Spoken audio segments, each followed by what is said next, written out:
it's in the budget like that already, then that's, yeah, we just hand out what's given to us. But we're not there to have to add for you and change up. Me If it's, either, I'm not to add either. I asked for what I asked for.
Hello, hello, hello, still nothing. hello.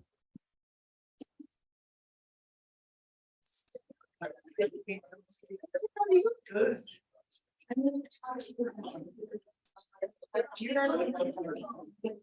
Chief, can you hear us?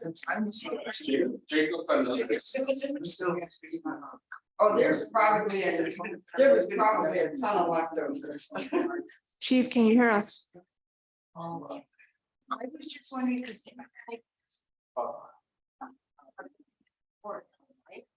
Yeah, he was. I'm kind of trying to get him all set, you know.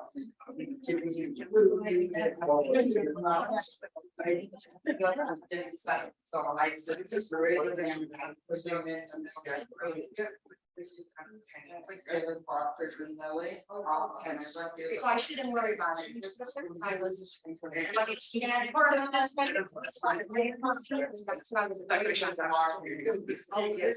Okay. Okay.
I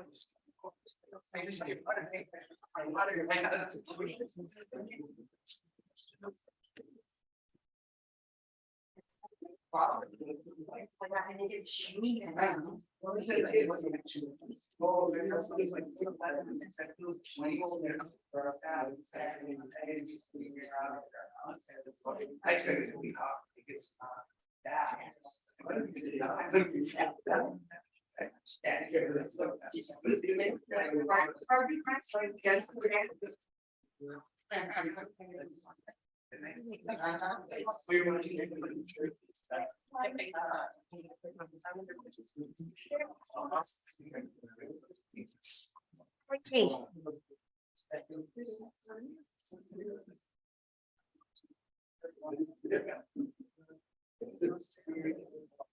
It is troublemaker. I like that better. I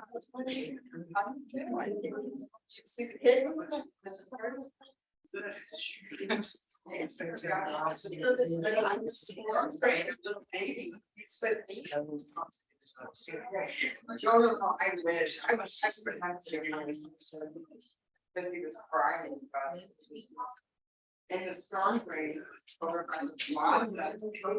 Yeah, they were rescuing this little guy. Yeah. I'll wait for it to come. Hang out. She's sure.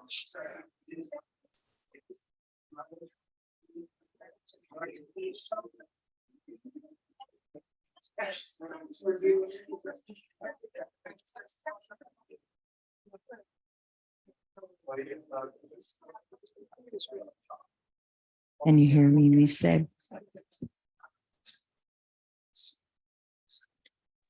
I can hear you, Miss Debbie. Thank you.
coming?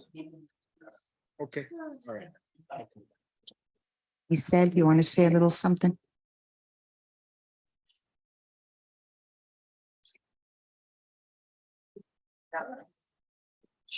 Michelle, check in, please.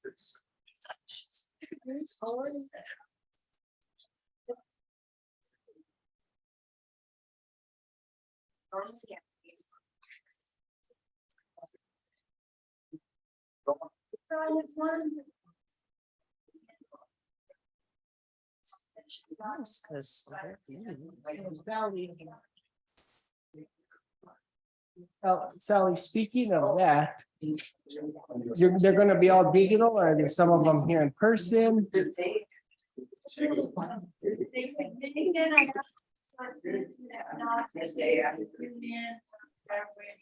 Clerk, can you hear me now?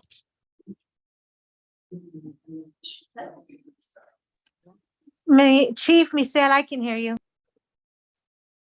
So, all right, are we ready, Debbie?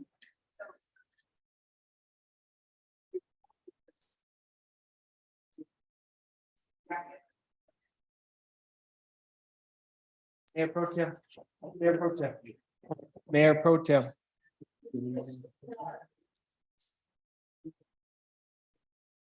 All right, would you all please, are we ready? Yep.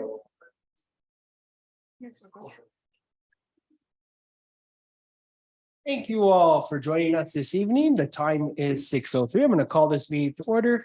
This is the second regular meeting of the Espanola City Council for the month of August, for August 22nd. Thank you for all joining us this evening. Would you all please stand and join me in the Pledge of Allegiance?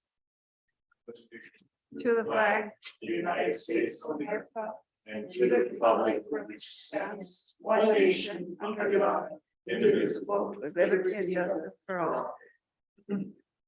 Mayor Pro Tem Peggy Sue Martinez will lead us in invocation this evening. Thank you, Mayor. We praise you, Lord. We give you thanks for this day. We give you thanks for this time. We ask you to bless our community. We ask that your light shine throughout this community, in the people, in the kindness that they show one another and the deeds that they do for each other. We ask for your guidance in these decisions that we make, that we may be united in spirit to do what's right for our community and stand for the righteousness of what is right. We praise you in the name of Jesus, and we ask your holy blessing on our community along with rain. And we ask that the farmers be blessed and that everybody's health and well-being be covered. In the name of Jesus, amen. Amen. Thank you to all the members of the governing body for joining us this evening. For the record, Councilor Nanette Rodriguez and Councilor Manny Martinez are excused for this evening. Ms. Garcia, would you please call the roll? Mayor Pro Tem Peggy Sue Martinez. Honored to be with you all. Councilors Dennis Tim Salazar, Present. Justin Salazar Torres, Present. Denise D. Benavides, Dorothy D. Valdez, Present. Aaron J. Salazar. Present. We have a quorum.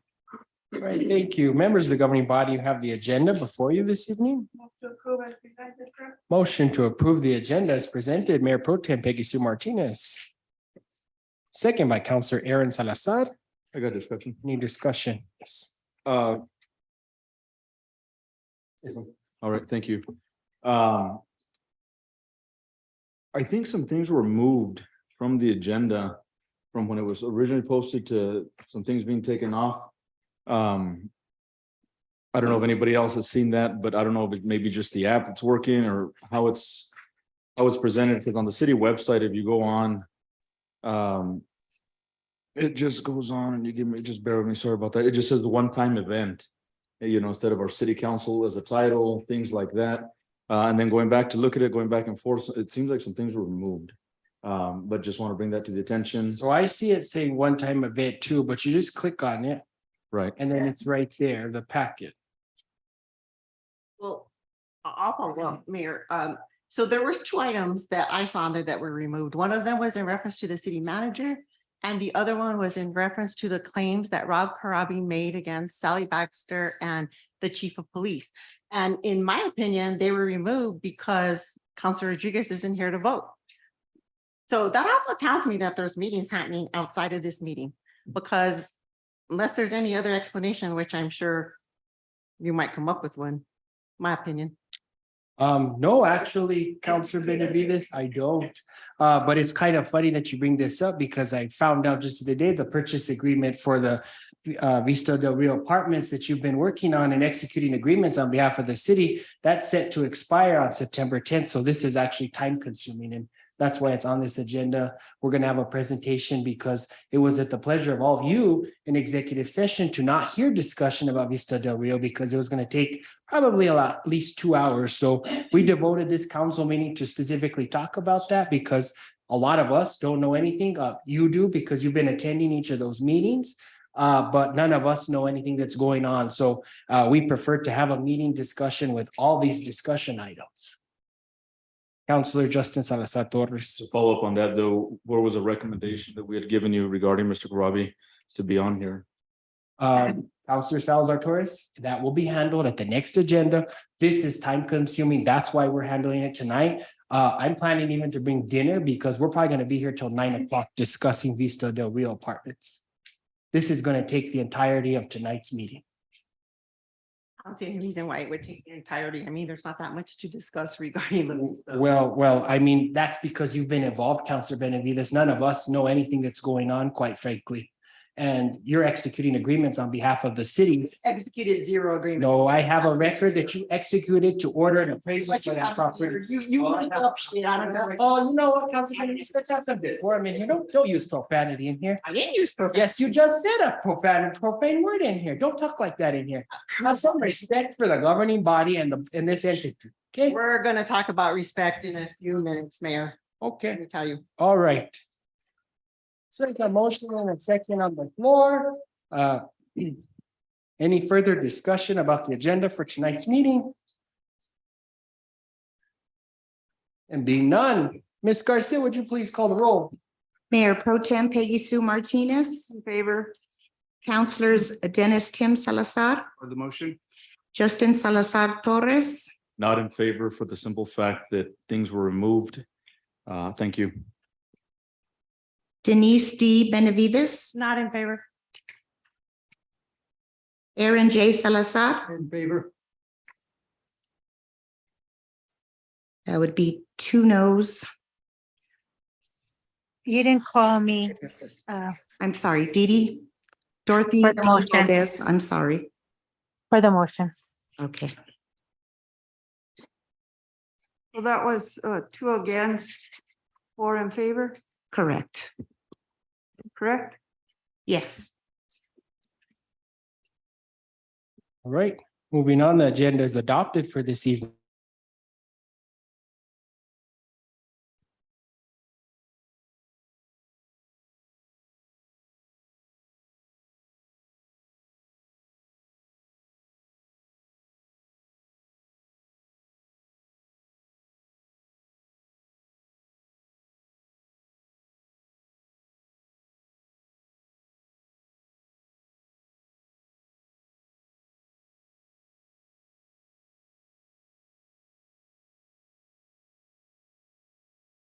Dorothy D. Valdez, Yes, what is the question? I had voted for the motion. Is that what this is pertaining to? Yes, Consent agenda, it's a consent agenda, Counselor Valdez. Yes, for the motion. Aaron J. Salazar, In favor. motion carries. Public comments. Public comment is limited to 2 minutes this evening, folks. Ms. Garcia. Bethany Bradley,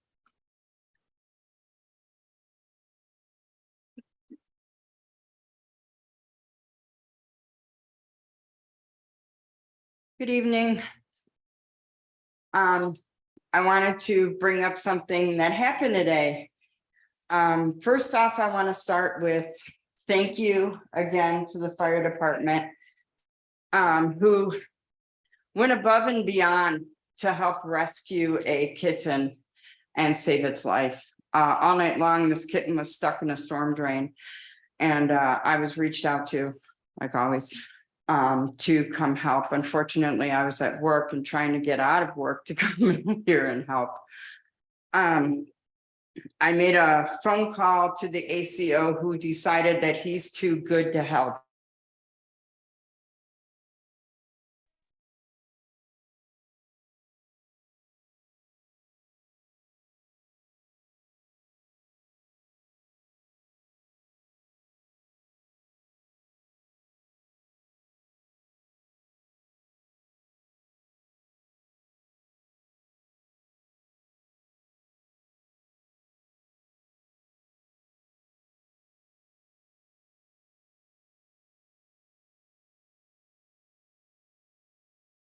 Come to safety meetings, I know where that law exists, and I know where you can and can't.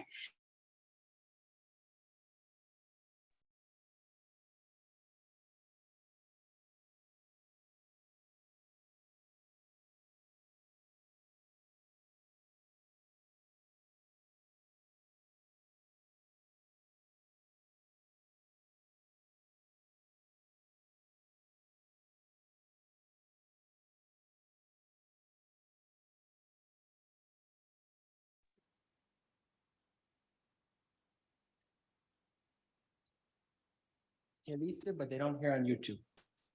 Which always seems to happen when I'm talking. It's going in and out. Move the microphone over to your. Yeah, is it on? Because It's on. they're hearing it on the radio, but not on YouTube.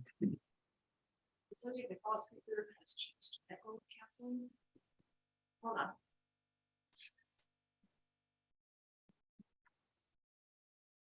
What was the gentleman at the water plant's name? Denise, what was his name?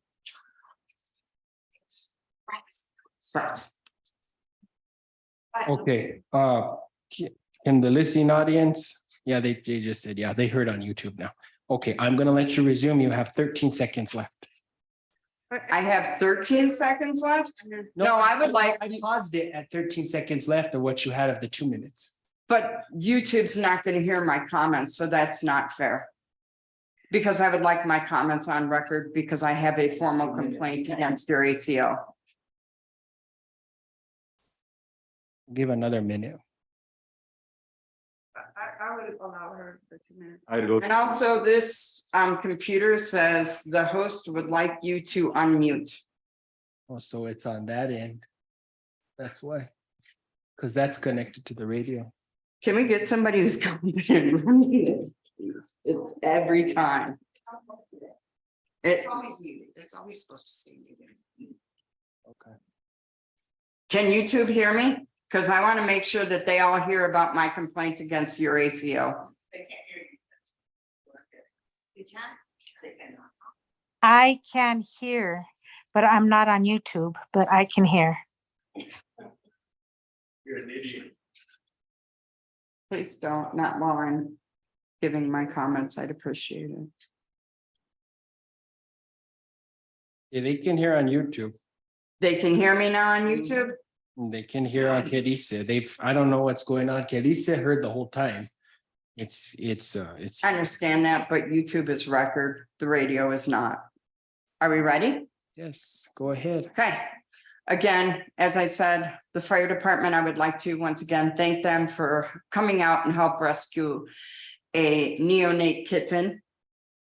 The ACO decided to come out and pretty much blow us off on it, try to run a feral law past me and say that we can't intervene because the feral mom will magically end up in the storm drain to help get her kitten out, which baffles the hell out of me. And then decides to go on and on with me about laws on animal laws, me out of all people. As we all know, I think I'm pretty versed in it. I had to rush the kitten to the shelter. The kitten is doing fine. He's a little bruised. His name is Stormy. Thanks to the fire department. Also, I'd like to mention that this weekend, as I was at Walmart, again, people are selling dog puppies out of the back end of their vehicle. I called the police station and the dispatcher decided to tell me that that's not the policeman's job. That they'll wait until Monday. And they'll let the ACO know. What good is that gonna do on Monday when it's 95 degrees? You have German Shepherd puppies in the back end of a truck and you have other little puppies in the back of it, no water and the sun beating down on them. This needs to change.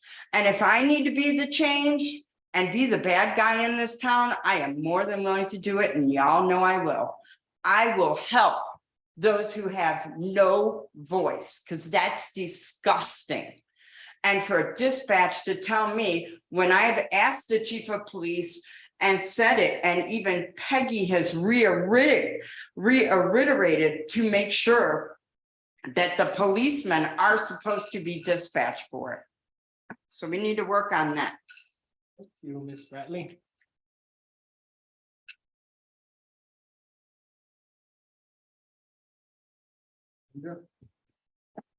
Penny?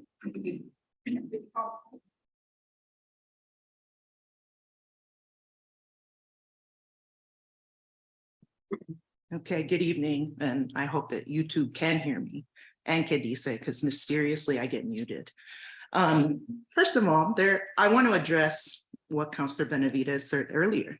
I didn't hear a response to your question. I heard what we always hear when we ask questions that people don't like. A lot of smoke and mirrors and distractions and finger pointing, but no answers. I have yet to get answers from this governing body on anything. Today I sent an email.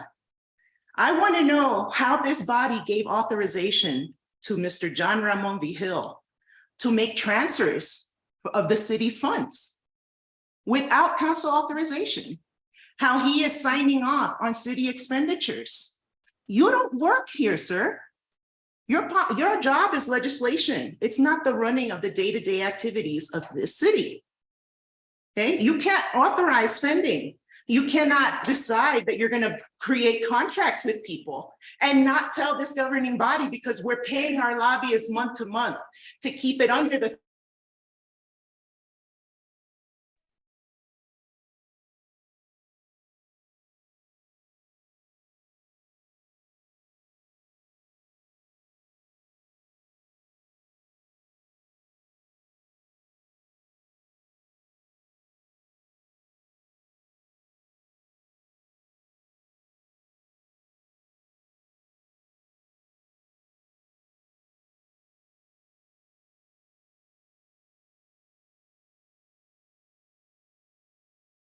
that we have no problems. Hold on. We lost audio now at Kedise. Shocker. Positively shocking. Yeah, if you used profanity, they'd already pick it up. So if anyone used, I didn't use profanity. well, I don't. And considering the fact that we're paying them for broadcasting these meetings, they should be able to be heard. Every member that comes here, that spends their time here, should be heard. Okay? Why is it that that budget is now in the black?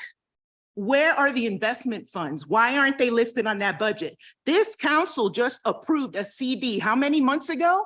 And that's not listed on the budget that went to DFA. Where are those investment funds? Who's monitoring them? What's going on with them? So I am pleading with you. Vote your conscience. Do what's right for the people you represent. It's right there in black and white. Just read it. Read it. We're reading it. I'm reading it. If I am taking the time to read it, then each and every one of you can do the same. Why is our city attorney being paid for IPRA requests? We have a clerk. Why isn't she doing the job? How are you all approving this? How much have we spent on this city attorney? Where is the request for proposal for a city attorney? How many people applied for that job? Or was it another Guadalupe McCure job that just got made up on the fly? Thank you, Cynthia. We demand answers, and I'm not going to be ignored anymore. Thank you. You're welcome.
councilors have more power than this guy does.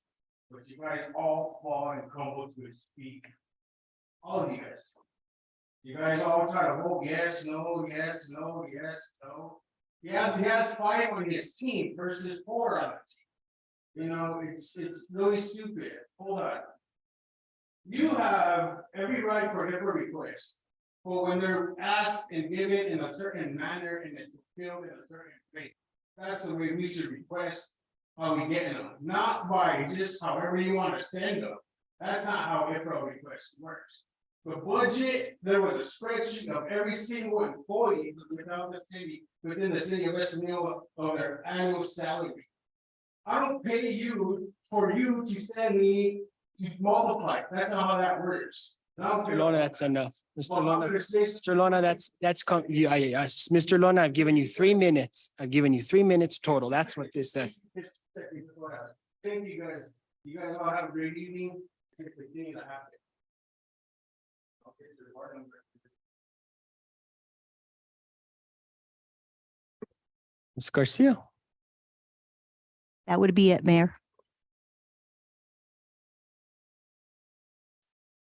All right, Counselor comments.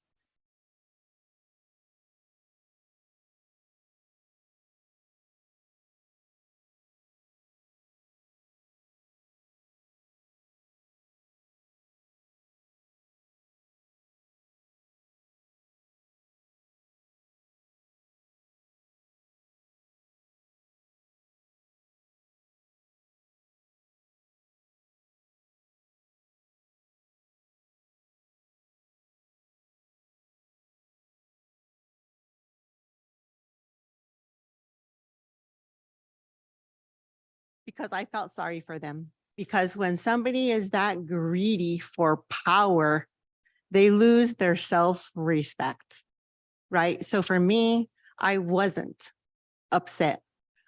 I felt really sorry for them, right? And it also goes back to ethics. And how there hasn't been more ethics complaints is beyond me, because there should be. And that's all I'm going to say in reference to that particular video. But it's sad, what they've become. It's sad. And so the next thing that I want to address is we got an email recently from the mayor regarding money that was moved to the tune of $1.3 million, in which he said he had absolutely no knowledge about. So what I want to say about that is on July 28th, there was a telephone transfer by you, Mayor, of $300,000. That came out of the city's savings account. The city savings account has been drained to the tune. Go back to the amount. Yeah, I'd like to find out what, 300,000 came out of the Optimum savings account on what right day? here per John Ramon Vigil, right on the statement, right on the bank statement. Okay, yeah, I have it here. It was an authorization for $300,000. And it was from the Optimum Savings account, and it wasn't an email. I mean, it wasn't a phone call, it's an email. I have it right here. Telephone transfer is what it says on the statement. That's the only thing I can tell you, and that's what I can go by. What the bank has indicated here, it says telephone transfer per John Ramon Vigil of $300,000. There was another transfer on August the 9th of $50,747.91. That savings has now been drained to the tune of a balance of only $10,000. That's what's left in that savings account. Please, Denise. Which I'd like to call a point of order and let her finish her comments, please, and let her go through. Yeah, her we're gonna procedure. allow that. We're gonna allow that. yeah. So that's the 300,000. The checking account for the general fund, and I really want my fellow counselors to take note, because of what's happening here, we could be held liable. Every single one of us. And I'm going to refuse to be held liable for any of these transactions that have not come to this governing body for approval.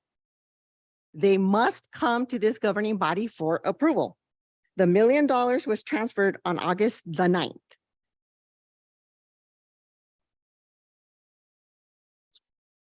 There was another transfer on the same day, August the 9th, of $50,747.91. Do you know what accounts those are, Counselor? So I You can, bet I do. Okay, so what are they? So the million came out of the utility payments account to the general fund, Okay, right? Which you knew about, Mayor. And I can tell you that prior to us moving some of the money to actually purchase the CDs so that we could make some money for the city, which I'll go over, there was $3.3 million. Prior to us moving the money, there was $5.3 million in this account. There's currently $1.7 million in this utility account, which how in the world is that going to get refunded and paid back?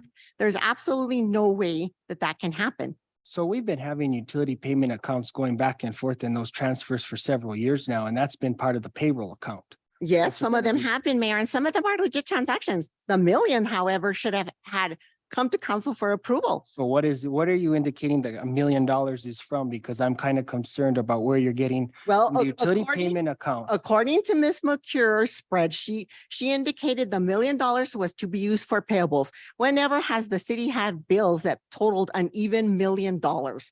And there were other items on her spreadsheet indicating payables. When somebody moves money to pay bills, common sense will tell you the amount of money that the bills total is the amount you move for audit purposes, because it's too difficult to track when we go back and try to figure out what's been done. I mean, it's insane. And also in lodger's tax, I mean, all the opioid money is sitting here. So I mean, there's questions about that as well. I mean, and not only that, I mean, the FY 24 budget, the amount 14,680,023 that Ms. McCure came up with currently today, it's at 10,364. At that rate, Mayor, we'll be broke in 2 years. We will be broke. This city will be broke in 2 years. Where is all that money going? There needs to be some sort of accounting and some sort of explanation. I also understand that Mr. Rennick's bill for July is to the tune of $16,000. Mr. Rennick's, he is here to give legal guidance, to give council legal guidance. To what tune has he given this council legal guidance that costs $16,000 in 1 month? If that continues, he will have paid $192,000 in a year. It's incredible. We cannot continue down this path, Mayor. We need to sit down and we need to figure out what is happening with all of the expenses. We do. And Ms. Lentini is absolutely correct that it floors me that from one day to the next, every single account that was shown to DFA in the negative got sent back in the positive. How does that happen? How does that happen? It's unbelievable. And not only that, the original budget that this councilors approved was not what got submitted to DFA. Thank God there wasn't a resolution done. It was not the same budget. Sally sent us what got submitted to DFA. It was not what got approved. So I don't know what we're doing. I really don't. And I just want to give a quick update on the CDs that got moved and the money that we're going to make off those CDs at Century Bank to the tune of roughly about $144,000 in interest in 6 months. That's what we should be doing. We should be figuring out ways that we can make money for this city versus spending it recklessly.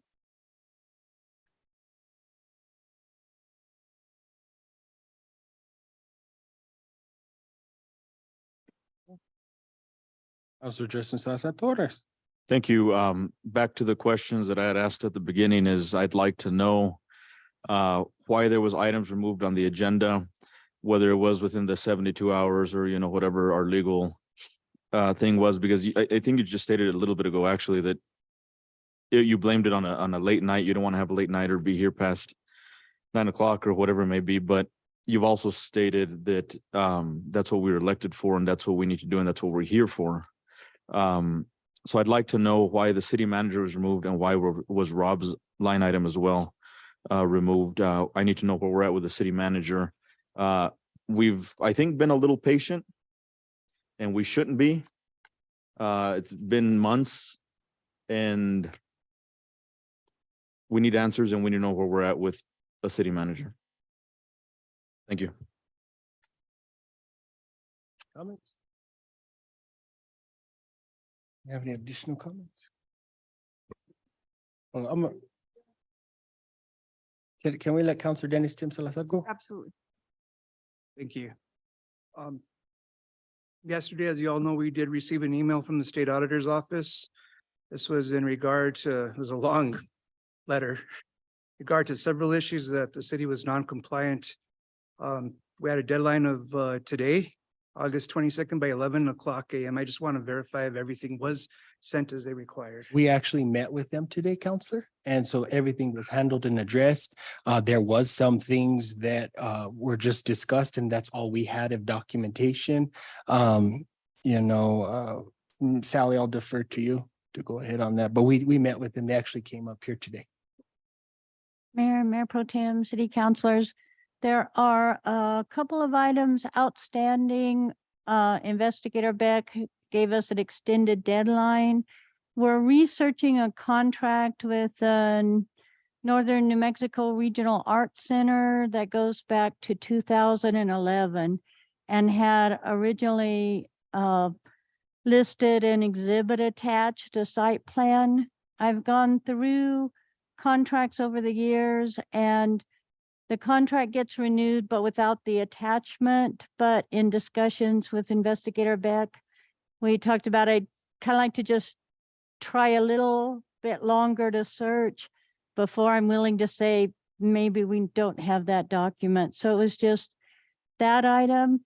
He also mentioned he had some information he was going to send to me on the Regional Arts Center that he had previously received, so I could see if I think that's everything that we have. So I feel we had a good resolution. And also I wanted to mention Mr. Rennick had quite a file of documents to provide settlement agreements, items like that.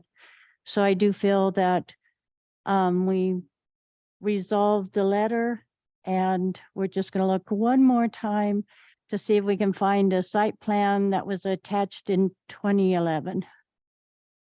Sally, just a follow up in reference to the couple items that are extended. Did he give a deadline for those two items? Yes, sir. August 31st. August 31st. Okay, very good. Thank you. Additionally, the ones on La Vista Del Rio Apartments, we got them a purchase agreement. One of the things that is asked for is the source of the funding to purchase those apartments, and that'll be discussed this evening.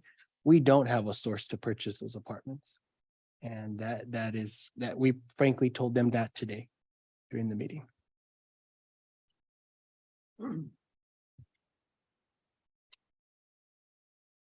Anything else on that, Counselor? Thank you. Mayor Pro Tem Peggy Sue Martinez. I was just going to state that we sat in the exit audit conference for 2022 this morning. There were some findings. We are not at liberty to discuss those until the state auditor has accepted the audit. This is for 2022. We move forward to 2023 and hopefully catch up as soon as possible. One of the things that they did say that they enjoyed working with the staff and that they were very helpful and to help them gain the information that they needed. At that exit audit conference, the reason that we were able to talk to Investigator Beck and the deputy director from the state auditor's office were in-house. They were here for that exit audit conference. So it provided an opportunity to discuss the email that we had received concerning the concerns that they've received from the public. That meeting went very, very well. The auditor was late because of an accident on La Bajada Hill. They were about 30 minutes out. So it gave us an opportunity to visit with Mr. Beck and his counterpart, Mr. Barrera. I felt like it was very productive in going through the email. We literally picked through it piece by piece by piece.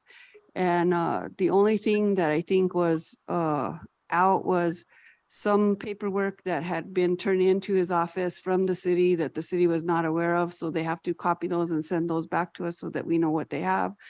And then the other thing was, like Ms. Baxter mentioned, there was a attachment to a contract that nobody seems to be able to know what the attachment looked like. And it was a site plan to the NEMRAC office down here. So Sally made a commitment to continue to look for that document. Hopefully they can find that. And if not, we just have to be honest and say we didn't find it. I mean, it could be that we don't find that site plan. We don't know.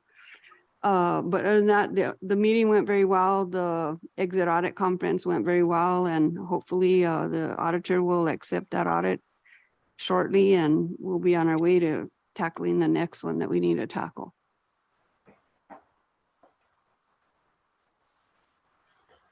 Anybody else? And being no further comment from the counselors, I'm going to talk from the matters from the mayor. There's a couple of things that have been discussed this evening. One of them is regarding a contract for the lobbyists that you all received this afternoon. That is a contract that was actually executed from October 1st, 2022 to March 30th, 2023. It was signed off by Jordan. They were paid last.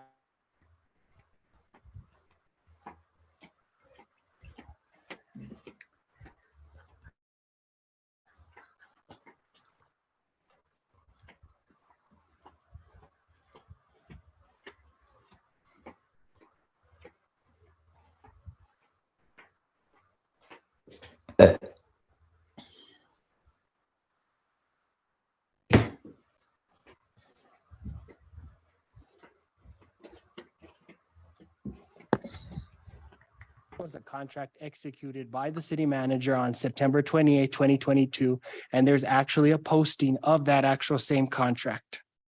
Okay, no, there's no sound at all.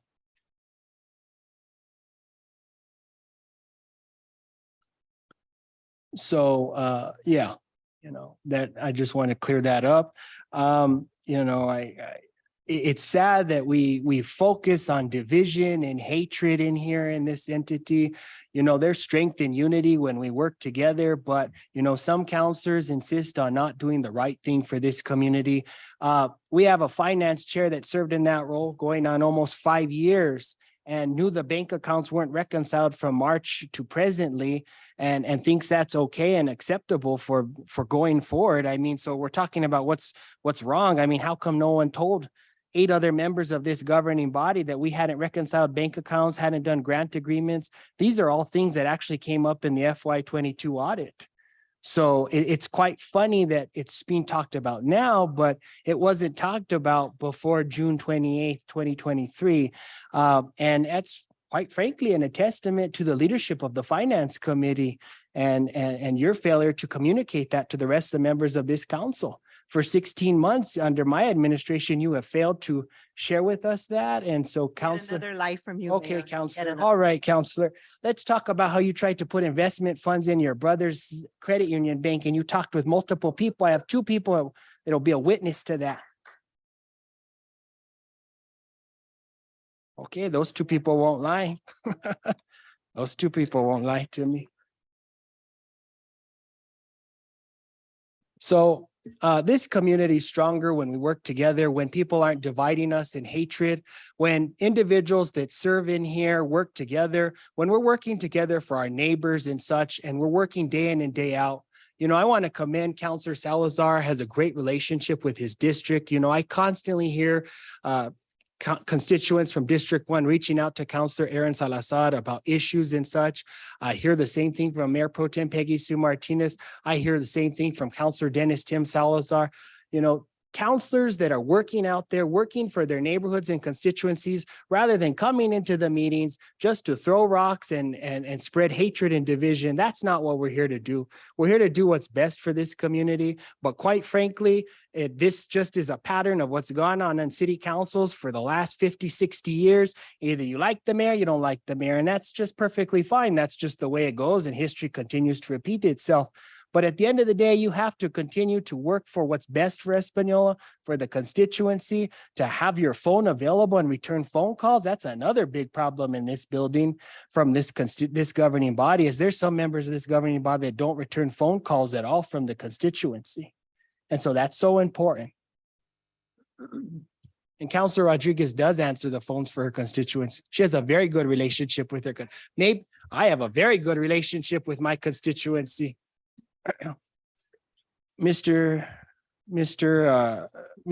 Actually, forgive me, it's Miss Sally Baxter. We'll take city manager report.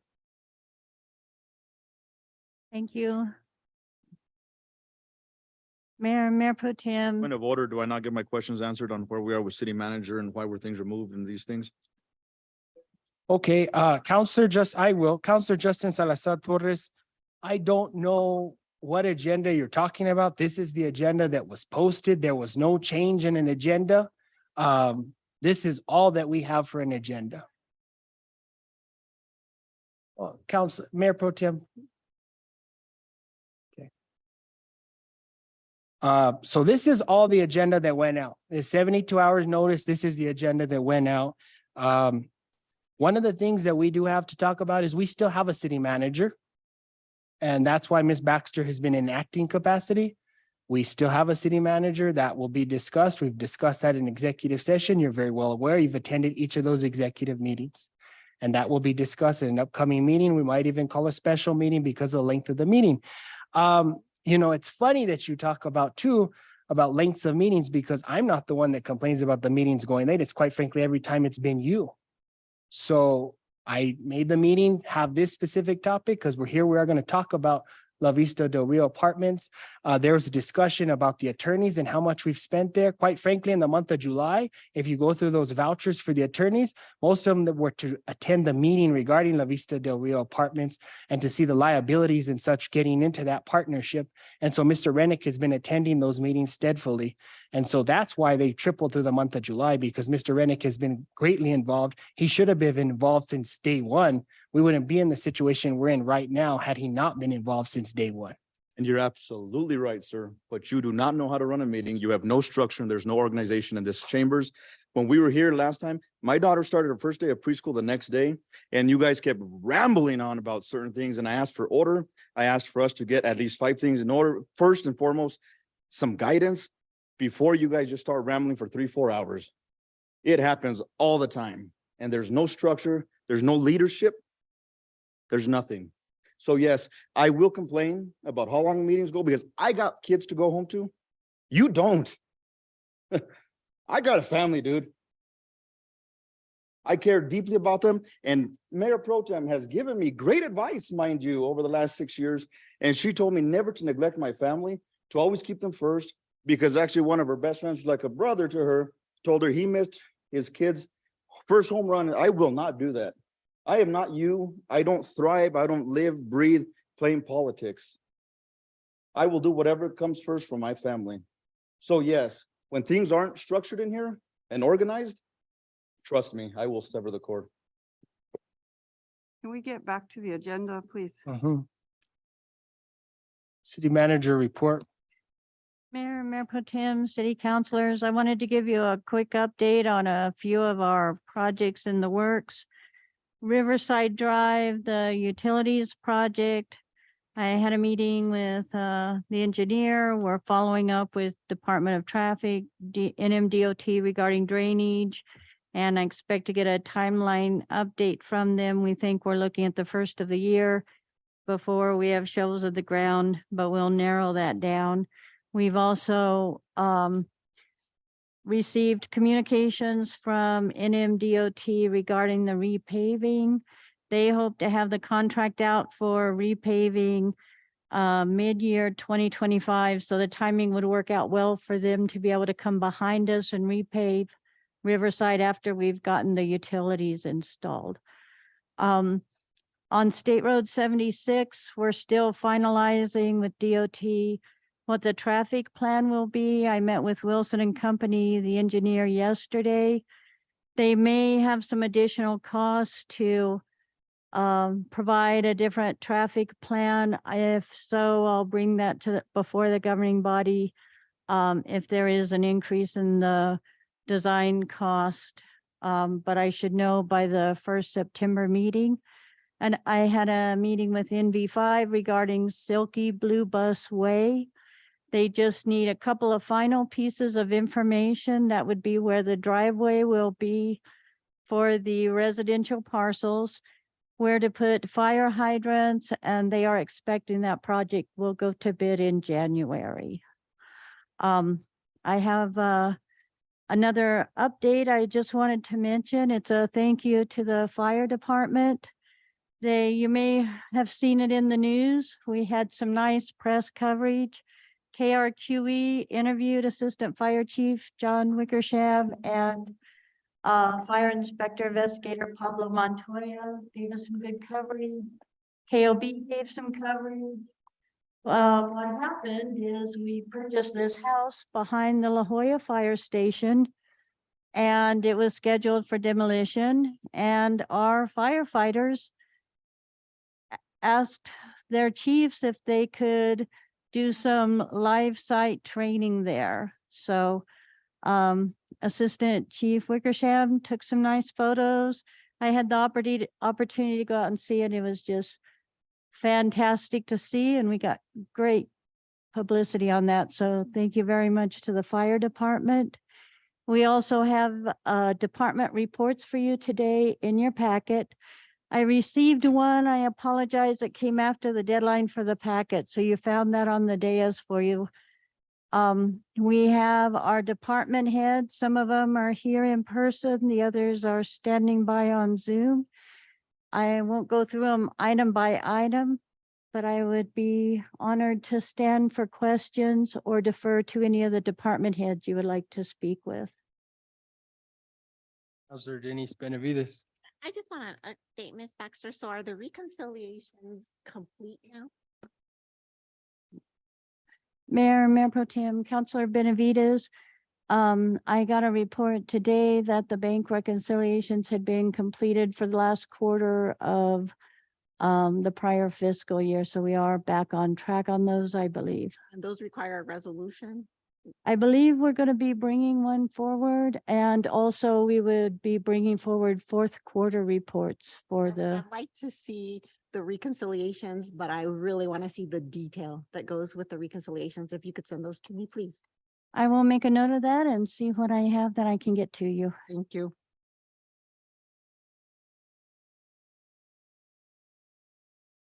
Anyone have any other questions for the directors or for Ms. Baxter?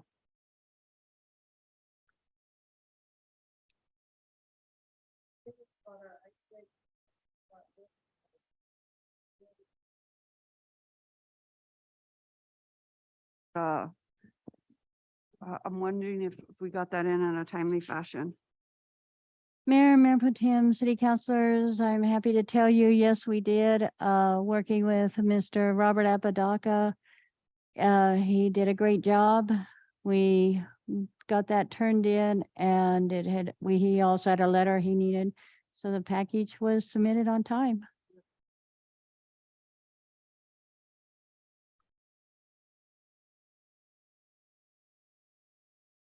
Also, I have a question concerning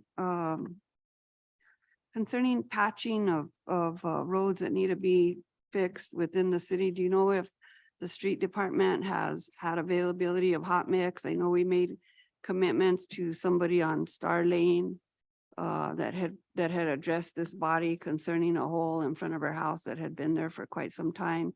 There's another one on Ballast Lane where the city actually cut out an area to replace leaky line.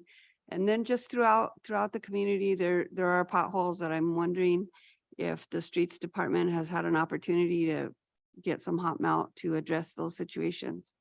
And then we also talked about at one time, this sort of came up in the Public Works meeting, the possibility of contracting an agency that would come in and fix the potholes for the city so that we could sort of catch up with everything that hasn't been done. So could you update us on that situation, please? Mayor Pro Tem, city councilors, let me just touch base with the city clerk to see if we have our field operations superintendent Elijah Mara is available by Zoom. If so, with your permission, I would like to defer to him.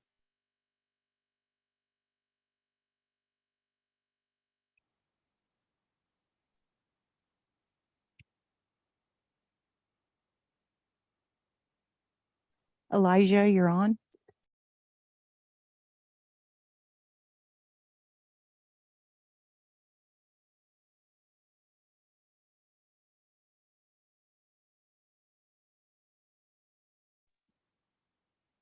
they were seeing if possible getting material for them this week. And one of the other companies we had secured with, apparently we're not vendors with Can't hear anymore. you, Elijah. I can hear a little bit, but not very much. How about now? Is that better there?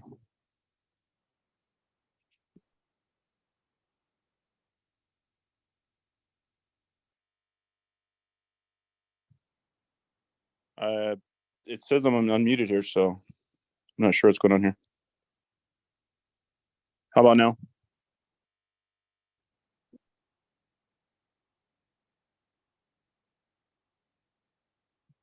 They can hear on Cadice, but we can't hear in here.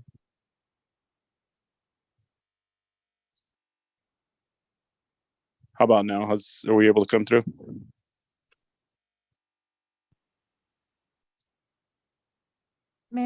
Mayor Pro Tem, city councilors, Elijah, Here and I mean, YouTube can hear too, but we can't hear in here. we're having difficulty, Elijah, hearing you in the council chambers. So I'd like to say that I know both Elijah and our field operations foreman, Daniel Frescas, have been looking to see if they could get the hot mix. We had a shortage because of a local company that had taken a lot of the hot mix. He was trying to get some more. I'll follow up with him on that. He had looked at doing the patching. We have an area where we could use our millings to patch, and he was looking at that. And I do not have an update on contracting with someone, but I will get that information to the governing body since we can't hear Mr. Mares. Thank you, Ms. Baxter. There was also Ms. Lopez that was here at a Public Works meeting, committee meeting concerned with some overgrowth on North McCurdy across from the Arboleda subdivision. She also had concerns about speeding on North McCurdy and the amount of traffic that is just driving out of control. I thought that they might go the next evening to the Public Safety Committee meeting, but they did not. But she did mention that her view of the road was hindered with the weeds that were on the side of the road, which I believe is our responsibility on North McCurdy. And she did raise concerns about the speeding. I have spoke to the chief concerning some possible speed, the radar machine being put out there, and also working on trying to slow that traffic down by citing people. One thing that is probably unpopular, but this council should consider is making a contract with a company that does go ahead and issue citations to people that are speeding all over our community. The technology that we have with the traveling radar machine has the availability of being grown into something that would be able to cite people that are speeding. I have a issue on East Pueblo that is out of control. People are utilizing that last 100 yards of East Pueblo to actually race in the evening, after dark, late at night, 2 a.m, they're having races. It's just a matter of time before somebody gets hurt over there. And then just throughout our community, I think it would be important if we could move it around from McCurdy to Coronado and try and slow people down. I know it's unpopular to cite people via the mail, but at the same time, I feel like we might be able to save somebody's life if people aren't driving so crazy on the side roads of our community.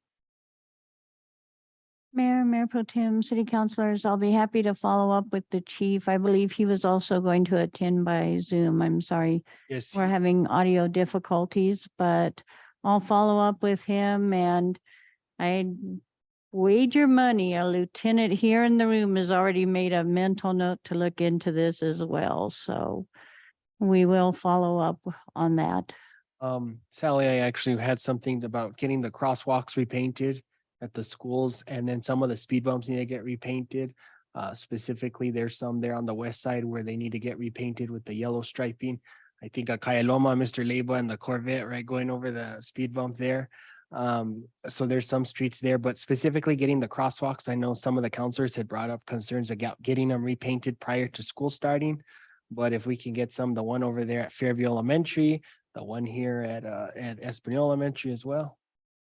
And then also at the high school.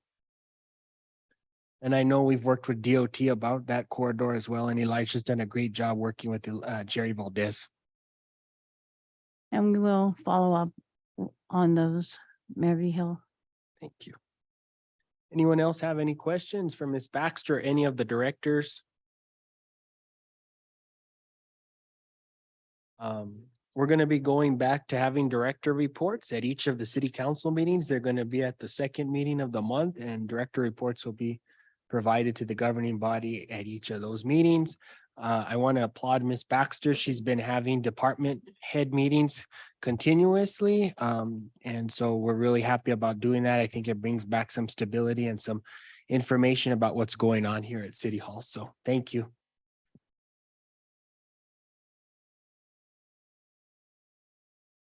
Anything else from the governing body? All right, Judge, please join us for your municipal court report. Take a deep breath. How are we all doing today? My first time meeting in front of full council, well, besides budget. So if I can handle budget, I can handle this. If we could put my court report up on the screen, please.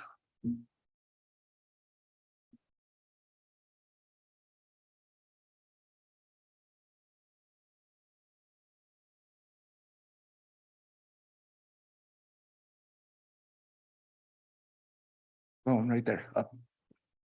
So this is what, council, this is what you're gonna see every single month. This is my monthly report. At the end of the month, we calculate how many violations we had, our stats, how much money we made, what we collect in fees, what we sent off for JEC, our automation funds. This will be our whole printout. As you see, right there in yellow on the top, 78 violations for the month of July. We took in $1,025 for the month of July. And if you guys want to take a look at that page, if you have any questions about it, feel free to ask now. And then we'll move on.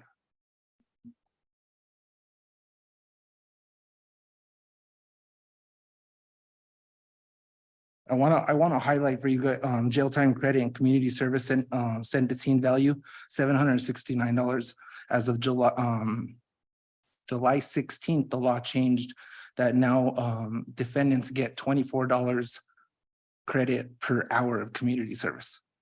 It used to be $24 an hour. They also get credit for 24-hour periods of jail time served. So it's $288 per day in jail. So that's what they're getting credited by law now. So our numbers might be higher. This is for individuals that they get served on a warrant, they have fines, they stayed in a day, they get credited for their fines, and it's done. Yes, ma'am. Yes, ma'am. For community service. For community service, yes, ma'am. It used to be minimum wage, which was $11.50. Now it's moved up to $24 an hour. So I know that's less than some of our constituents are making. If we want to go ahead and move down, I'm going to move over to my graffiti report. This is one of the main reasons why I wanted to start presenting in front of council. I think it's a point that everybody sees where the graffiti is going up. I know a lot of you see it within your districts, and it's important for you to see if it's a burden in your district, what's going on. Well, of course, it's always a burden, but you're going to see how bad it is. And it's just for your FYI. This page right here is going to show the square footage of every job that was done. Go ahead and scoot down.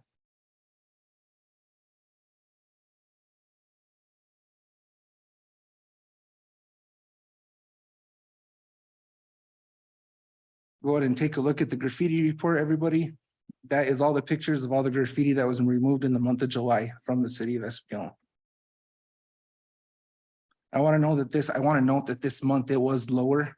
Reason it was lower is my staff was working on City Hall, the beautification there in the front that I hope all you guys notice. You're going to see the pictures of everything we did too for that.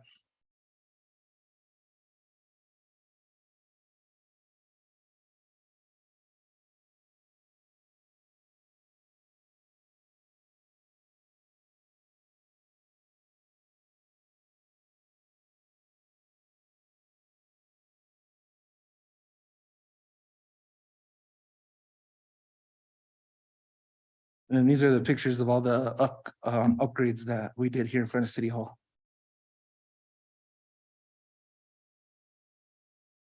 New pavers, new sand, new rock.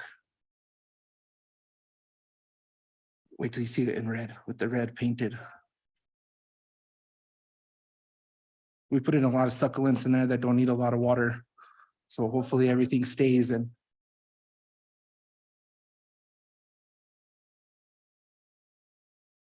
that's more of a biodegradable, it catches the water, it rewaters the plants. And it's more of a planter than, we could plant whatever we want in there.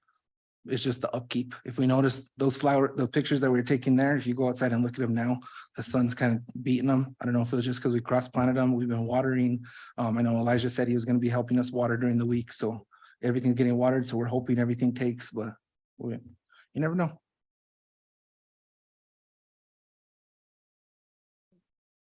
I don't plant, yeah.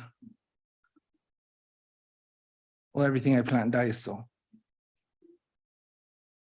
And that is my report. I stand for well, there's one other thing that I wanted to, for reasons of transparency, I wanted to have a conversation with the council about. I met with Ms. Baxter and the mayor this last week, and we're having a little bit of trouble with incarceration.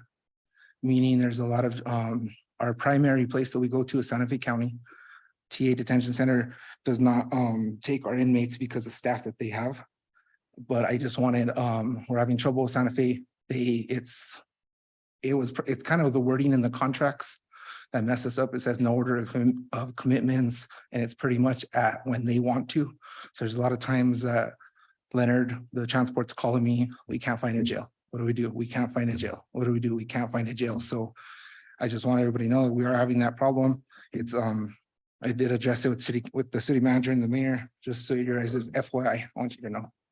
Or Mayor Pro Tem, I did reach out to the county I reached out to County Commissioner Naranjo. He said they're looking into it. He told me to give me an answer as soon as possible by the end of this week. And they're looking to see what they can do to work with us. But Weaver County has graciously agreed to help us and work with us. And so Commissioner Naranjo, he'll give me a call by the end of the week, I know. Mayor Perfect. Pro Tem Peggy Sue Martinez. I'm curious if the city of Espanola has looked into ankle monitoring systems instead of jail time.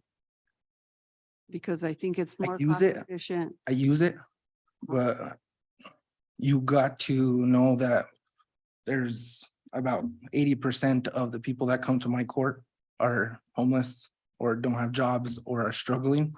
So we could do ankle monitoring, but the individual has to pay for it. There it's is a always- it's state offered. program that helps though, right? Yeah, you do house, but you For have to pay for indigent it. people? You have to pay for it. You have to have a house, a landline. Some people don't have landlines anymore. I always offer it for an alternative jail, but So you are utilizing it, yes, ma'am. but it's difficult. Yes, ma'am. Well, it's up to the defendant. They have to pay for it.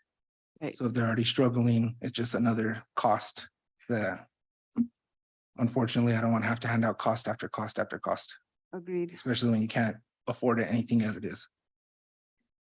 Any other questions? Yes, ma'am. Do this. Really quick, Judge, I just wanted to give a shout out and thank you to you and your crew who really quickly responded to my constituents in Camino Santa Cruz who had some graffiti done over there, which was really unusual for them. So thank you so much for that. And can you kind of just explain to us what happens if you can't find a jail to take the inmates? I either set a bond. Okay. I'll set a bond and hopefully they bond out. So make sure that they appear back or I release them and hopefully they show up again. If not, I just issue a bench warrant and then they get served and hopefully they get to be put at that time. No. There is, we are, also, one thing I left out, I'm gonna give everybody a calendar tonight, everybody on council. We're going into the schools, for Red Ribbon Week again. We have a huge presentation this year. We've tweaked things up. We've got, planning early. And I want to give everybody the dates. So if it's in your district or if you want to attend, come have a dance party with us and the kids. It's some of you that have already been there. It's a fun time. And I'll give you all a copy of that calendar right now. That time and day? It's gonna be, we're starting, Red Ribbon Week is October 23rd through the 27th. We will be in Milwaukee Valley Schools on the October 20th, the Friday before. the elementary schools. We have 10 schools. We have Pewaukee, Holy Cross, Chimayo, JHR, Hernandez, Sombrio, Fairview, Alcalde, San Juan, and McCurdy. So it's gonna be some long days for us, but we're ready for it. Age group is kinder through sixth grade. We do two different presentations, one from kinder through third, and then kinder through third, and then fourth through sixth. Questions for Judge Madrid? Thank you guys. It's always a pleasure. The work you do.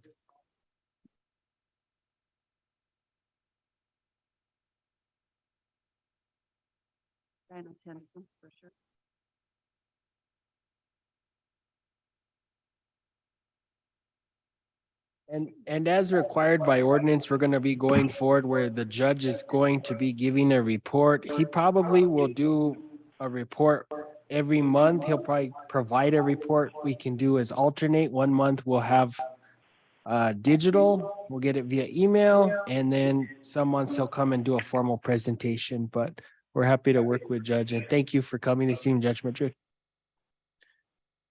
Moving on, items proposed for council consideration, discussion items and action items. This evening, discussions, approval of resolution 2023-18, authorizing a filing of an application for financial assistance from the New Mexico Water Trust Board for the rehabilitation of the city's 5 water storage tanks. Ms. Sally Baxter. Mayor Pro Tem, City Sally, Councilors. Can you come closer to the mic? I can't really hear you. I apologize. Yeah. Mayor Pro Tem, City Councilors, just real quick, I wanted to give you an update, because we try to do things as quickly as possible on I just received word on the patching. We're hoping to get a hot mix this week or next, and Elijah Mars is working with Bryce, our water operations supervisor, to make sure we're patching those holes. And they will be painting crosswalks at the schools again tomorrow. Moving back to the agenda item, the Water Trust Board, City of Espanola submitted 2 notices of intent to apply for funding. Part of the process, the next step is to provide back the resolution with the support of the governing body. So this item is to rehabilitate 5 water. Hold a minute, Sally. Mute somebody, whoever's on there. I guess on YouTube, there's backfeed. So someone that's on the director's side needs to be muted. They hear a massive echo and they hear a conversation.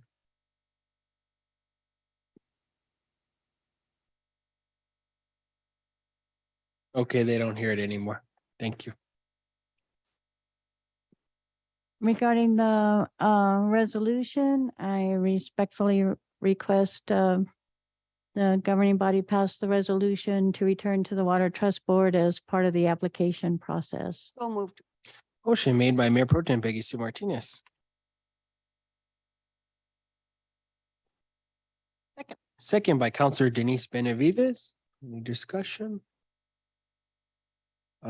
There's no discussion. I just really want to applaud Ms. Baxter and the wastewater department for working diligently. This is the first time since 2008 that we've applied for money from the Water Trust Board. We're very thankful to the Mexico Finance Authority for working with us on this, as well as North.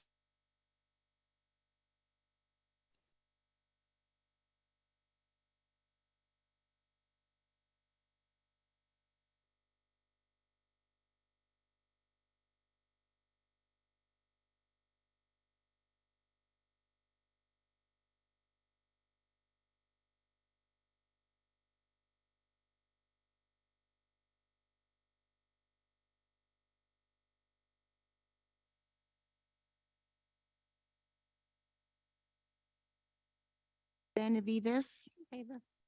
Dorothy D. Valdez. For the motion. Can barely hear her, but Aaron J. Yes. Salazar. In favor. Motion carries.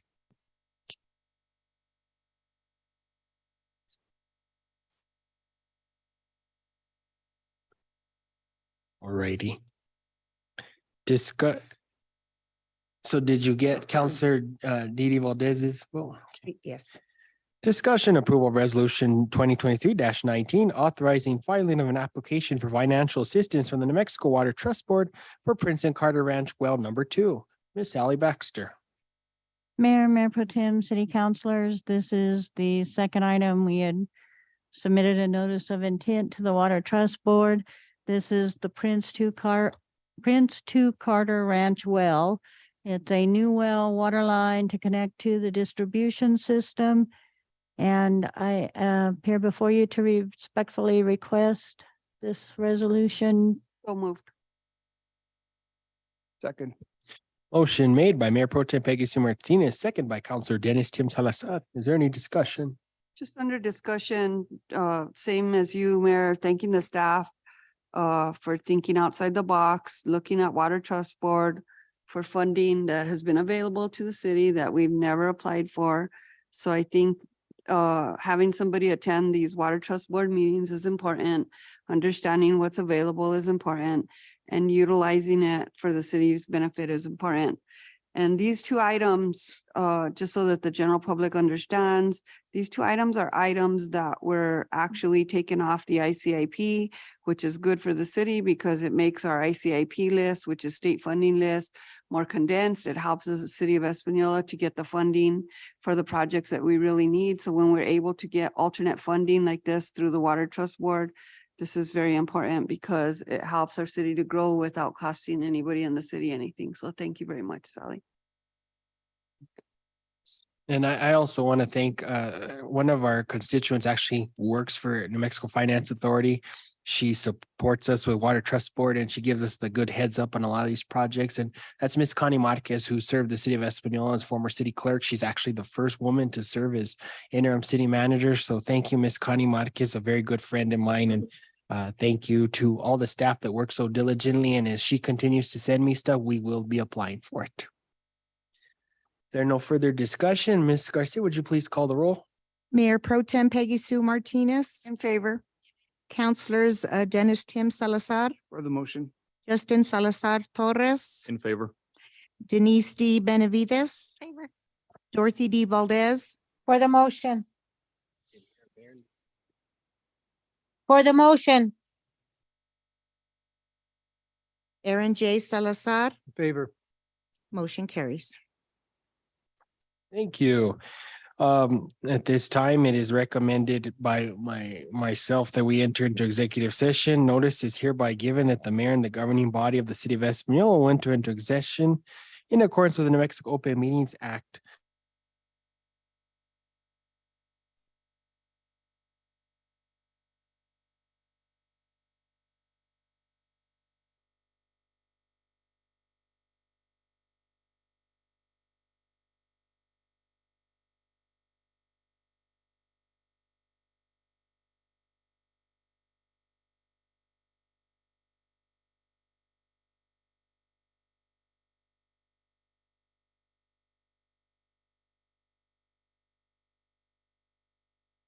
A second by Counselor Aaron Salazar. Any discussion? None. Ms. Garcia, would you please call the roll? Mayor Pro Tem Peggy Sue Martinez, In favor. Councilors Dennis Tim Salazar, For the motion. Justin Salazar Torres, In favor. Denise D. Benavides, In favor. Dorothy D. Valdez, For the motion. Aaron J. Salazar. In favor. Motion carries.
Now where are we going, Dad? Let's go, Dad. Dad, I feel this way. No, just make it here. Oh, in the restroom. Dad, in the restroom. Don't work. I need it, Dad. We're going home right now. Sorry. We got ice cream today. Huh? Huh? Maybe on the way back. If we go get ice cream now, then at that, it's gonna melt. And I got to get painted some too.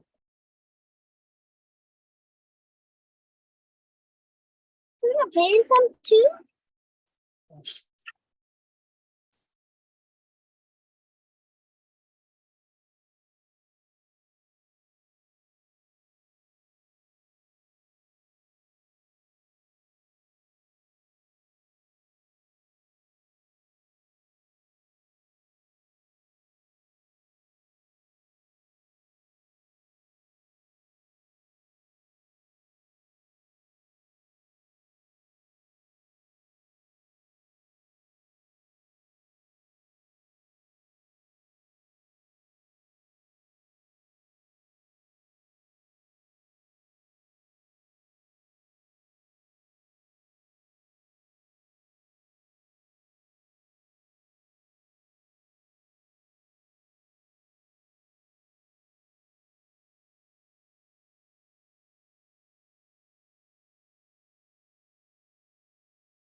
Jen, can you hear me? You sound great. Thank you. Is that Mayor? We can't hear you, Jen. You can or can't? Oh, right there. Not I loud? can hear you. It's not you, Jen. They had this earlier. Okay. Just more mercury. Mhm.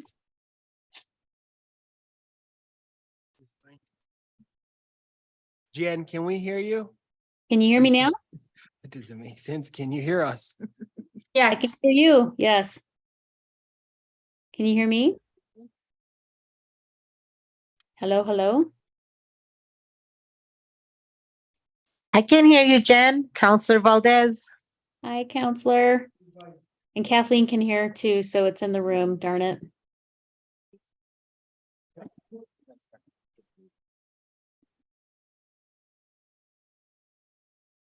Doing this the whole time.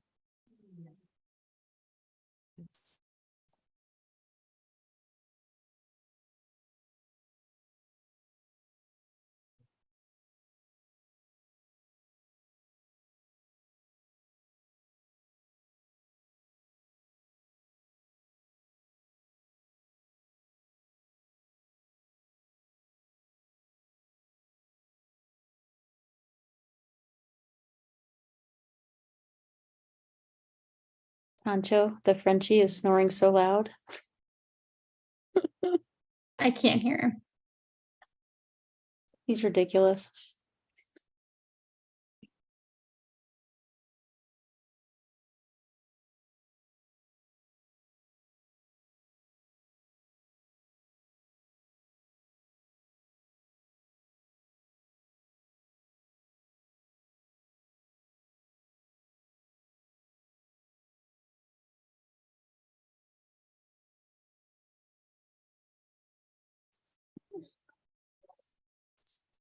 I'm wondering if there's a phone in the chamber that we could call into, but I guess then no one else could hear us.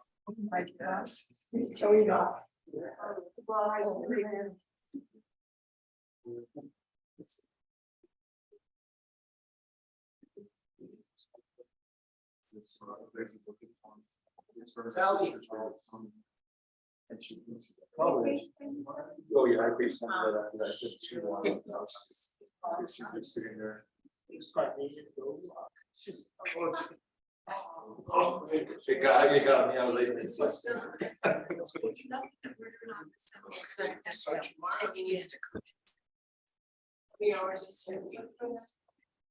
This needs to be.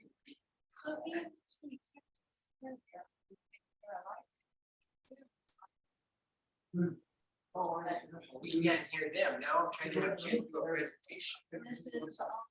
You want, still can't hear us? Hear us on Zoom, but now we can't hear them. Oh.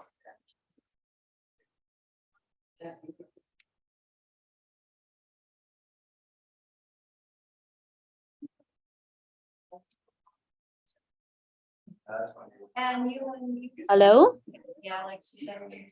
Hello, hello?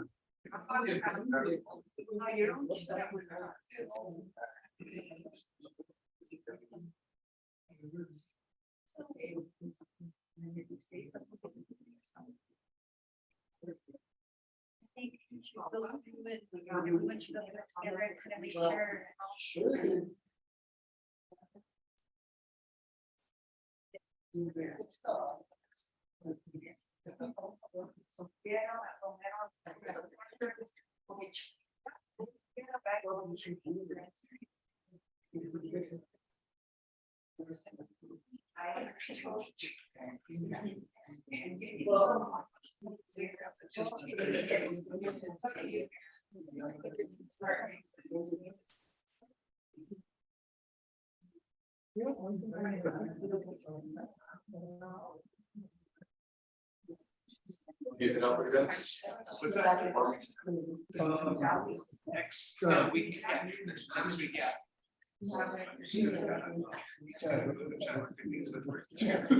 Yeah, I wanted to go really bad, but. Yeah, it's busy. It's just like, that's a Dee Dee, can you hear us? That's. Dee Dee, can you hear us? We can hear you. Yes, yes, I can hear you and I can hear Jen also. So we can hear you talk to us, but we can't hear Jen. Jen, can you talk again? Hello, hello? See, but it's not coming through to this system. Yeah, it's on the Zoom. Should I try to call in? No, Yeah, no. is there a phone, Councilman Valdez, that we can call in on? That probably won't work for the YouTube channel, though. Mayor, they would like to know if they should call in, if Jen should call in, since you can't hear her. Sally. We'll get the phone number. What's your phone number? Should I put it in the chat? Sorry, what's your phone number? I'm sorry. 505. 505. 5132. Sorry, I missed that. 505 what? The last four were 5132. I don't, can you repeat that phone number, please? 5132. One more time. 505. 505. 612. 9692. 5. 96. Again. Okay, Let us talk. do three numbers at a time. 692 692 5132. 5132. Did you get it, Jen? Hello, Jen. Oh, now I don't hear her. She's calling in right now. Okay, thanks. Yeah.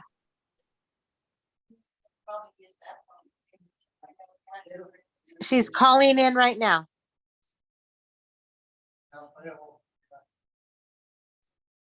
Is this the conference line, Councilwoman, or is it one that only Jen can speak on? I'm not sure. I do not know.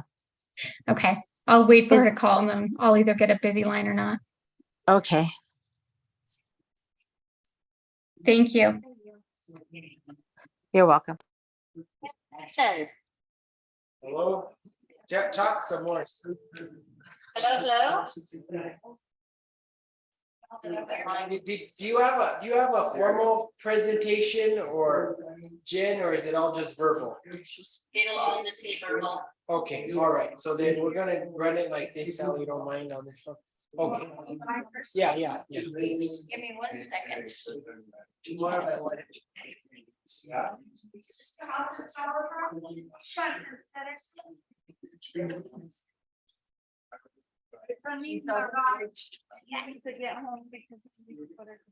Okay, I have the phone next to my microphone. Do you want to say something and see if we can hear you? All right. Hello? Oh.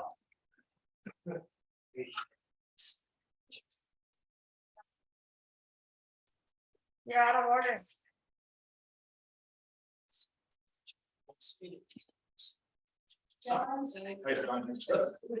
Hi, John.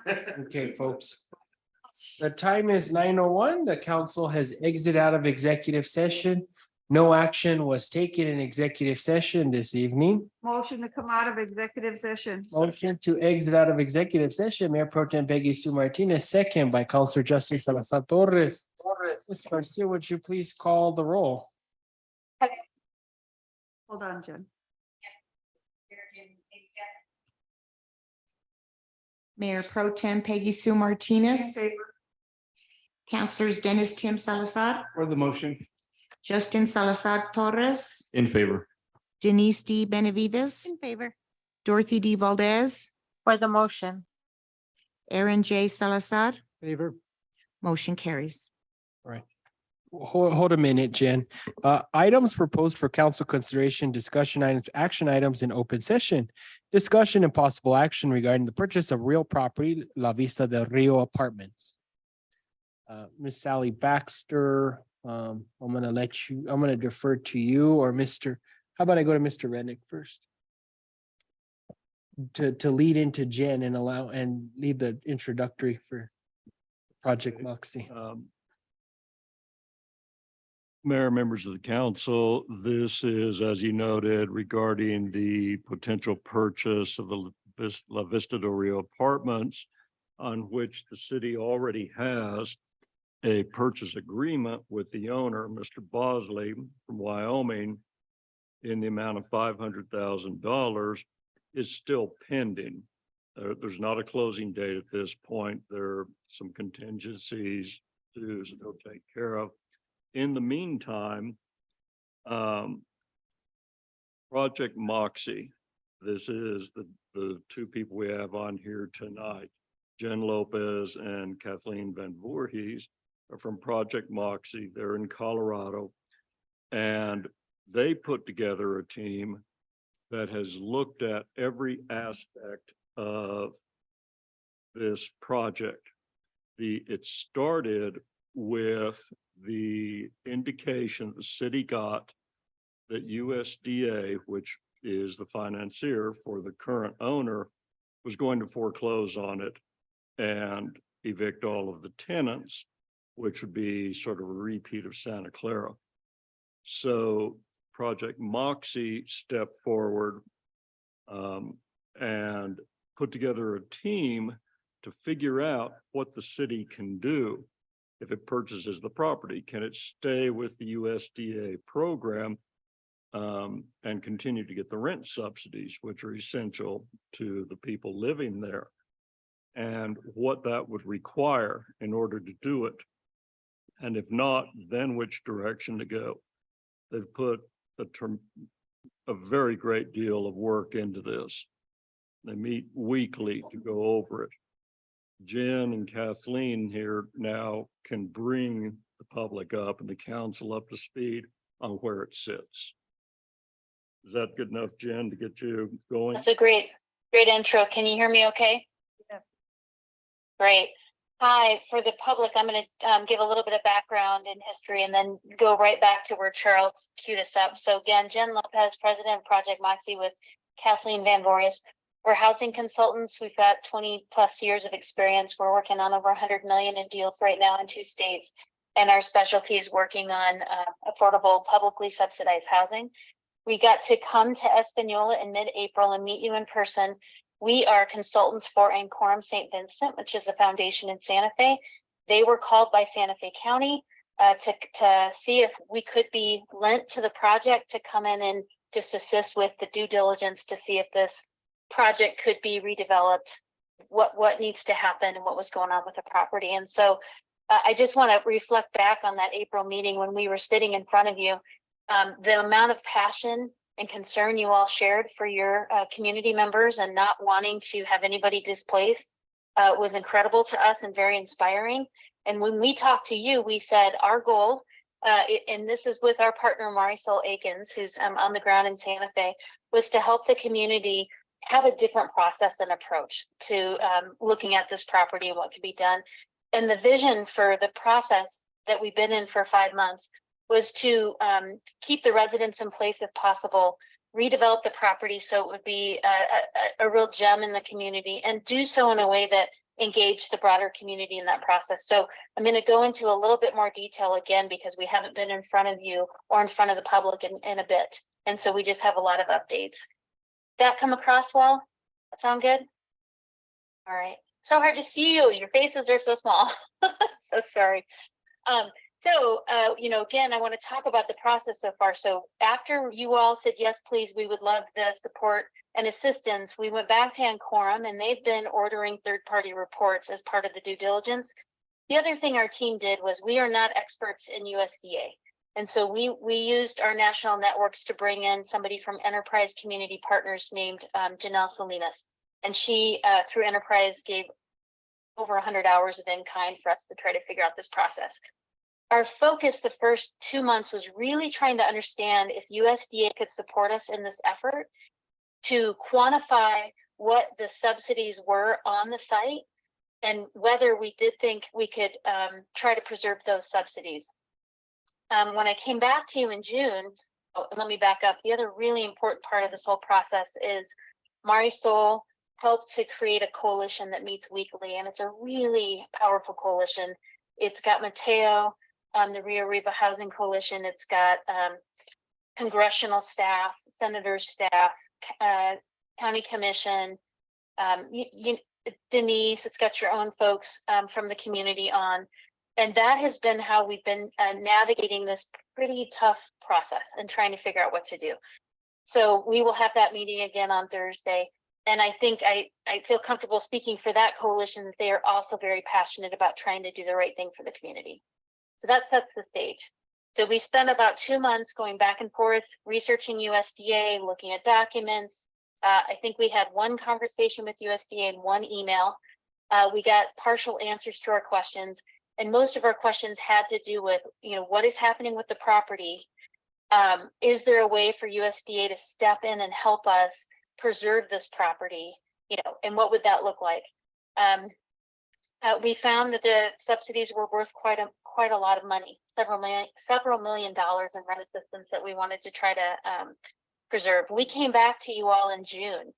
And we said, it's been a couple months. We still want to keep trying to preserve this. We still have more questions. Can we have more time? And you said yes. So we spent another 4 to 6 weeks looking at the process. Key to USDA that we didn't understand, and being able to have this property remain in preservation, is to get consensus from the seller of the property. Denise and I spoke with the seller at the end of July and asked if he'd be willing to extend time. It would take more time for us to stay in the preservation program. There's lots of regulations and requirements. We would have to do significant upgrades immediately, make the property safe, up to code before USDA would consider preserving the subsidies. In talking with the owner at that point, he was not in a position to extend time in any way. He was losing money on operations. He also shared that he felt that it would be millions of dollars to do the improvements to be able to get back into the USDA program, and he didn't think we had those funds available, and he was right. We aren't sitting on millions of dollars. So at the end of July, we realized that preservation was not going to be feasible, and we started talking to third-party developers. Our goal from the beginning, when you all put in the contract, was to find a third-party developer that you could assign the contract to. That's a best practice. Local governments are not in the business of real estate development for a number of reasons, even when you do have money, and we don't have a development budget here to work with. And so that's always been our goal. What we've learned through this process is there's very limited development capacity in northern New Mexico. There are not a lot of mission-driven developers that are able to step in and do this kind of work. We are still talking to a couple of groups, and so I'll come back to that in a minute. We got a property needs assessment done as part of the due diligence. This is a really important step in the process. That came in July, and that showed that the property had a lot of deferred maintenance and a lot of issues. And to bring that property up to code and to be, the kind of property you would want to have would be about $4.5 million in hard costs, about 4.3. Add on the costs of managing public subsidies and other things, it'd be much more than that to redevelop the property. We also spoke with Mortgage Finance Authority and did some research on other funding sources.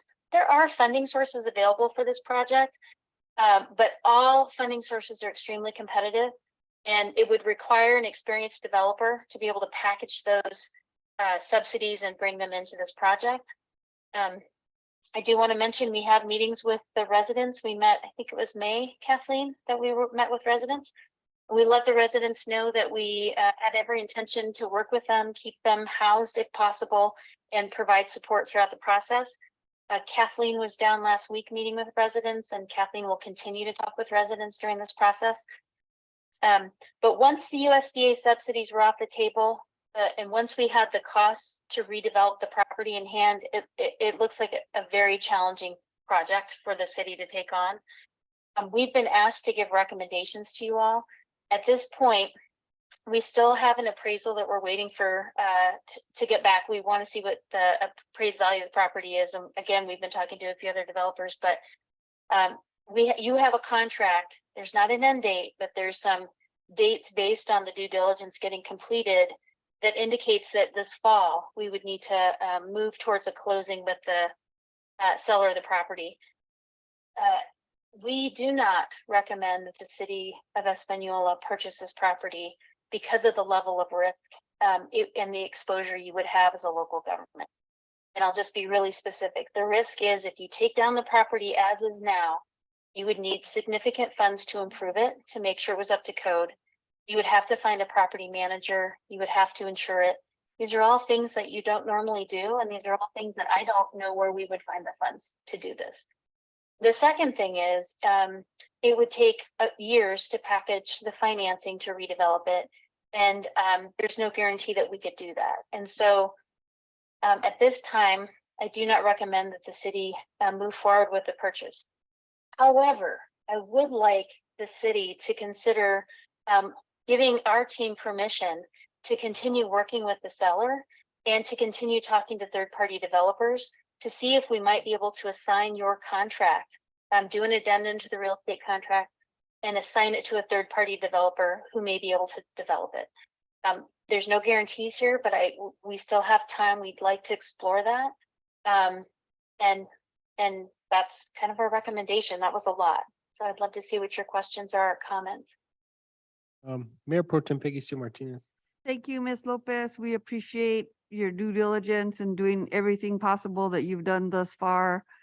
I do want to mention that USDA has not been the easiest entity to navigate, that We've had Denise and yourself and Marisol and others begging for information and trying to do everything that we could do to move forward with this purchase. It's unfortunate that we've gotten to this point, but it's understandable. And I feel like you're giving us the best recommendation you can give to protect this community, and I appreciate that. I appreciate all your work. Recognize Counselor Denise for the same. At this point, I'm gonna go ahead and make a motion, not recommending the city move forward with this purchase, but empowering Project Moxie, allowing them to create an addendum, allowing for an assignee for the current contract. So there's a motion made by Mayor Pro Tem Peggy Sue Martinez, Second. second by Counselor Benavides. Is there a discussion? Under discussion very quickly, I know it's late, just thanking Jen, Project Moxie, Krista St. Vincent, Marisol Aiken, Mateo from the Housing Coalition, Counselor Denise, yourself, Mayor, everything that Che has done, our attorney, to protect the city in this situation. It's been difficult because a lot of this has been out of our hands and then back in our lap. So just thanking you guys all for your due diligence and trying to protect this community. I'm hopeful that we can find somebody to pull this contract through and that they see it as an opportunity to do something positive here in our community. Counselor, just. You. Have any other discussion? There's none. I traveled to Washington. I met with the Secretary of Agriculture, Mr. Tom Vilsack, and a long lengthy conversation about rural housing developments here in Espanola. And they're nuisance properties if their landlords aren't keeping the property in a good shape for the tenants and such. And it's unfortunate. I think the city of Espanola was making the right direction to try and purchase this property. But unfortunately, at this time, another thing that hasn't been discussed is the city of Espanola doesn't have the revenue source to be able to purchase this property additionally. And it wouldn't be in the best interest for us to purchase it, obviously, because if there's any option to do it, it'd be coming from our cash reserves. And I think that's irresponsible of this governing body to embark on that expense. And additionally, the maintenance costs. And then setting up a housing authority and the future of that. I don't think the city's right now in the direction of that. I think the council had a good intention of trying to protect this property. But, you know, we hired consultants to come in, evaluate the situation and decide what was best for the city of Espanola, reviewing all options and alternatives and exploring all options on the table. So I want to thank the work of everybody who's worked so hard on this. And yes, so there's a motion, a second. Is there any further discussion? Okay. Ms. Garcia, would you please call the roll? Mayor Pro Tem Peggy Sue Martinez, In favor. Councilors Dennis Tim Salazar, For the motion. Justin Salazar Torres, In favor of the motion. Denise D. Benavides, Favor. Dorothy D. Valdez, For the motion. She said for the motion. Aaron J. Salazar, In favor. motion carries. Right. With no further business to come before the governing body, the time is 9:17. This meeting is now adjourned. Thank you.